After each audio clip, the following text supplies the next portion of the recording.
Hey guys, welcome back to my channel. It's Michelle, your practical priestess here at Divinely Genuine. Here to remind you that it is okay to embrace your divinely genuine self, your authentic, true nature, that we're not here to be like everyone else, to all fit in the same packaging, that we are here to serve each other with our unique gifts and talents. And so I hope that I can inspire you to embrace your uniqueness more and more, to serve yourself and others as you're meant to. Today we are here to talk about the solar eclipse happening in Capricorn. We've got a lot of Capricorn energy right now. So we've had Pluto in Capricorn since 2008. Since then, we have experienced, each of us, lots of changes. Pluto rules pain, it rules depth, it is definitely a transformative energy, and it'll be in Capricorn until 2024. We have Saturn there, which teaches us our life lessons and how to build and how to build structures and traditions. It's a very responsible, successful energy. If you think about the Capricorns that you know in your life, they most likely are living by the status quo, very successful with family or business or both. So we've got Saturn in Capricorn until 2020. Okay, so those two planets are known as the maleficents, which is that, all of the planets are working together to influence us here on Earth in some way, right? So Saturn and Pluto being maleficents means that they're pushing us in certain ways in our evolution, but it's not so comfortable. It's not, it can be very painful. It can be, very scary sometimes. It's, when you look into astrology, it's like you're looking at the ingredients of the pie or of the cookie and that sort of thing. So, the whys you may not get, why is it that way or whatever. Like you can, ask the divine that when we get there, or whatever. But it's just, what I want to say is it's what it is. They are, we grow when we go through hard times, trying times, and pain. It's how we learn. And Saturn and Pluto are the ones that show us that in astrology. So we have those two there. We have Mercury that just moved from Sagittarius into Capricorn yesterday, I believe, or possibly the day before, on Thursday or Friday of this week. So Mercury is our mind, our intellect, and communication. Communication not just in language, but it can be written form, it can be art. It's also commuting and travel, so it's not just language. Let's see, we've got, Mercury there. The sun is in Capricorn. Happy birthday to all of you Capricorns. It will be Capricorn season until about the 22nd of January, and then we'll go into Aquarius, okay? We also have our moon in Capricorn, which rules our mind and emotions. The Mercury does rule the intellect, but the moon also rules the mind because it then is pulling in whatever emotions we feel. Just as the moon controls the tides, it very well does control our emotions. Sorry, I'm going to relight some sage here. So let's see, is that all of the energy in Capricorn? It's a lot. So what I want to tell you guys is that in the solar eclipse, anytime there is an eclipse, it is eclipsing something from your life. It is taking something away, okay? There's no reason to be fearful or anything like that. We have them every year. Actually, I think they may be every 6 months, but don't quote me on that. Anyway, so it's nothing to fear, because you have to remember too, the way the universe works is the law of attraction. So the way I think of it as is there's fated events that are karmic, that God says, nope, it's time for this, or, you know, I'm going to lead you, and this was fated to happen. And I feel like that's what the planets show us and prepare us for, and this and that. And that's, you know, that's God's time. But I also know that the law of attraction is how the universe works as well, which is whatever you're focused on, whatever you think about the most, is what you're going to get more of. So let's just make that simple and think of positive and negative. If you focus on the negative, you are then going to just spiral down and become more negative. If you know, think positively and optimistically, you then start to feel better and your energy increases, and the universe can then bring you more of that, which is positive, okay? It goes very detailed with the law of attraction, as you can, you know, bring to you things very specific in color, shape, all this stuff. It's a very awesome, interesting aspect at play in our universe constantly. I would recommend reading The Secret or just watching YouTube videos on the law of attraction, because it's amazing. So what I'm trying to say is that though we do have some maleficence bringing some fated and karmic events with the solar eclipse happening in Capricorn, there's no reason to fear. A good reason to follow astrology is so that you can prepare for transits, so that they don't come like just shocking your life. Knowledge and preparation can be very beneficial, but also don't fear, because for the simple fact that the law of attraction is at work. So know that whatever the solar eclipse will be taking from your life or changing in your life is for your highest good and evolution. Now, if you are familiar with your ascendant, if you know your birth time, you can Google your natal birth chart, get your ascendant, and that's how you can find out where this solar eclipse will be happening in your chart and how it will affect your life, okay? I did shuffle the tarot deck and healing fairy cards to pull 2 cards for each sign. I'm going to go ahead and cut the decks now. We will start with Aries and move through to Pisces. If you guys are interested in any readings or services, you can find those at divinelygenuine.com. I do offer a huge discount on my natal chart readings, as I've only been into astrology for I guess it'd be about 4 years now, and interpreting charts for just a year. So I do price them very well, and it will blow your mind how much I do know and can tell you. But at the same time, there are so many great astrologers that know so much more than me. Because just like there's depth to people, when you start learning about the stars and reading charts, there's so much depth in each chart. All right, so with that being said, let's go ahead and get to the cards. Aries Ascendant, wow, you guys have the High Priestess.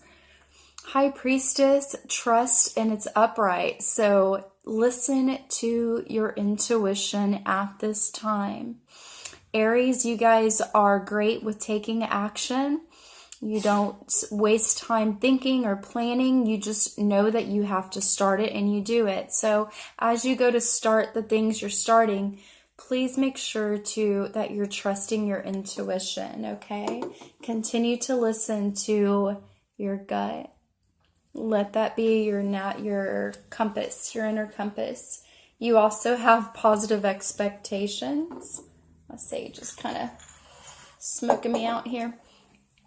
Positive expectations. So yeah, realizing that the law of attraction is at work. Make sure that you have your mind right and expect positive. And that is what you will be given. Beautiful. Moving on to Taurus ascendant.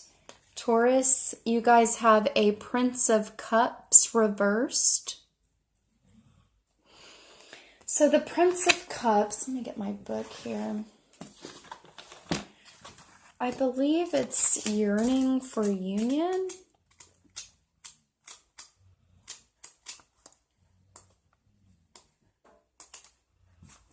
Sorry, guys. The Savior and Grail Seeker. Yeah, yearning for union and reunion. A lover or suitor, romance and courtship. The Knight in Shining Armor. So as this is reversed, I would interpret this a couple different ways. You could be blocking yourself from a reunion, or just really not interested in love, romance, or opening up at this time. I want to say this isn't the Four of Cups, so I feel like there's a little more to it. It does represent poetry, messages of love, desires, seeking spiritual wisdom. So in those areas, there's a block you're experiencing with this being reversed. So I would suggest, Taurus Ascendant, to go within and really clear out anything that's blocking you from wanting love, from wanting to pursue spiritual insight. And as you uncover what's keeping you from that, whatever fear is holding you back, you can then reverse this and welcome in love, welcome in reunion of a lover, and welcome in your spiritual wisdom. You also have breaking free, and it's upright. I feel like as you do that, you go within and you actually clear those blocks that's keeping you from love and from gaining insight from spirit. You'll be breaking free, literally breaking free of so much. It'll be like a weight lifted off of you. Moving on to Gemini Ascendant, we have the Nine of Cups. Gemini Ascendant, that's beautiful. It's a very celebratory time, very celebratory card. It's a completion, emotional completion. Your cup runneth over. You have more than enough. You're joyful and celebrating at this time. The Healing Fairies, there's a reverse to be honest with yourself. So I feel like with these two cards together, it's saying like, yes, on one hand, you've completed something and you're feeling very successful and abundant and happy. But the Healing Fairy cards are saying something is not right. You're not being honest with yourself. So you need to go within to figure out what is it that you're not exactly telling yourself the truth about. Are you really happy? Is there something missing? Is there something that you're ignoring within? Because as you do uncover that and clear that block, being honest with yourself is huge. You don't want to live a life where, there's some kind of duality to it, some kind of deception within. Okay, so I feel like as you uncover this block and release this, being honest with yourself, you will even more feel the abundance and joy of this cycle that you're completing. Cancer Ascendant, we have the Queen of Wands, the flowing, fiery beauty. She is seductive, she is charming, she is a social butterfly. Very Libra-like. Okay, she knows her power, the Queen of Wands.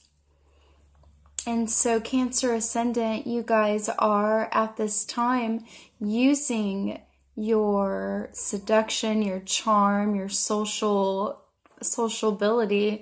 to inspire others, to keep yourself inspired, to move forward with that fire. You have, for you musicians out there, Cancer Ascendants, you have make music. So as you utilize your resources The healing fairy cards are saying to also make music, to bring that in with this very Libra, social, fiery energy that the Queen holds. She's not afraid of her charm or seduction. She embraces it. And as you do that, carry that into the music that you make. If you're starting just now becoming a musician, make sure to, be confident in that. Just as you take your, just as you can use your charm and seduction to gain your resources and own your power, you can bring that into your music, and it will show in your music. Those emotions you hold, Cancer, will show in your music and will come through in it, lighting the fire and inspiration for others.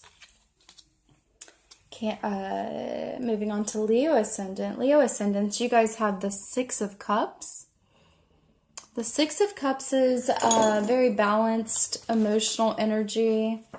Let me see what it says, actually. We got the Swords.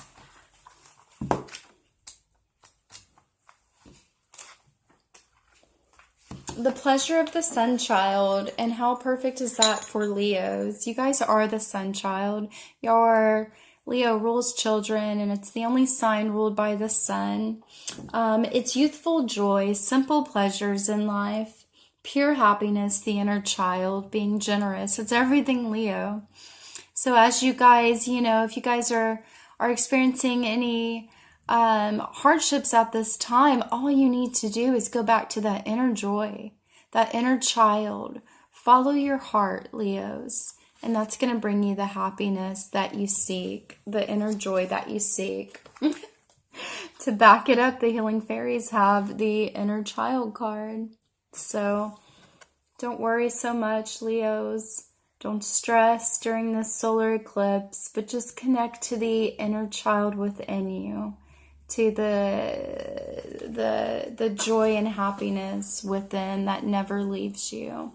You guys are very inspiring. You're fixed fire. We need you to always connect to that so that you can be bright for all of us as well. Take time to connect, Leos. Moving on to Virgo Ascendants, we have the Eight of Wands. The Eight of Wands is very ambitious. It's moving in the direction, full force. Let me bring it up here as well. What is it? Eight of Wands. Yeah, it's moving forward with your ambition, Virgos. Not holding anything back. Almost there. It's the heights of ambition, aiming high, keeping your goals and sights set high, just like the archer. It's trying to keep up with your own success as there's so many projects at play. The healing fairies are showing a reversed vacation. So let's see. I would say this speaks to, when you go on a vacation, if you take a vacation, in your mind, you can restrict yourself from even feeling like you're on a vacation. You have the power, even when you are not on vacation, to control your mind, to feel unstressed, to de-stress as if you are sitting at the beach with a cocktail. So what I want to say to you guys is to go within and clear anything keeping you from literally taking a vacation or enjoying yourself when on vacation, and understand that even if you're not able to vacation at this time, you could be as dreamy as you like as you go towards your goals, and mentally take a vacation. Feel like you are on the beach, because that will serve you very well as you're manifesting and pushing forward your projects at this time. So maybe what I'm trying to say, I guess, is picture yourself where you'd like to be, what vacations you'd like to take as you're pushing these projects forward with that ambition. Let's go ahead and keep going. We got Libra ascendant. We have a Princess of Swords reversed. So upright, Princess of Swords is, it's very Uranus and Aquarian. It's genius ideas. Go ahead and pull this one up as well. It's rebellious. Oops, I was right there. The fixing of new ideas, inventor, somebody who enjoys analyzing, the beginning of an intellectual pursuit, freedom of thought. It's very Aquarian vibe. When it's reversed, it's like Libras, you guys are blocking yourself from your own ability to move forward with your genius ideas, to trust your own freedom of thinking. You're allowing maybe society or your job or your schedule to block what the flow of these wonderful intellectual ideas from forming or from manifesting. So you'll want to take time to go within and let go of any fears you may have of allowing your thoughts to become things, basically. We've got the raising your standards. Okay, so, so maybe whatever limiting beliefs you have that are restricting you from embracing your own genius ideas, maybe it's time to raise your standards in those areas so that you can reverse this block and not just embrace your own ideas, but really implement them and put them into the world. Scorpio ascendants, we have the Hanged Man reversed. Sorry, it takes a minute when you're looking at this. It's like, well, upright, it's like this, but he's not. Anyway, so this represents surrender. As it's reversed, it's saying that you're blocking yourself from surrendering. And, obviously it's not on purpose. There's some kind of subconscious block that you're unaware of that is getting in the way of you just surrendering to spirit, saying, you know what, I understand now that I can't figure this out on my own, and that there's a point that we all come to where we have to say, okay, it's you, God, I surrender to this. So you're being asked to do that at this solar eclipse, and the fairies are backing you up, saying, you know what, you have the inner power to do this. You have the knowledge within. And Scorpios, you guys are fixed water, very intuitive. It is okay to surrender and trust that inner power. Sagittarius ascendant, we have the Two of Pentacles upright. It's learning to dance with the change of life, with the seasons that change. It's learning to balance these changes and kind of, keep everything up in the air, keep a positive outlook as you're juggling the changes that we all go through in life. And as you do that, the healing fairies are saying this is how you rise above problems. You learn to go with the rockiness of the tide, and that frees you.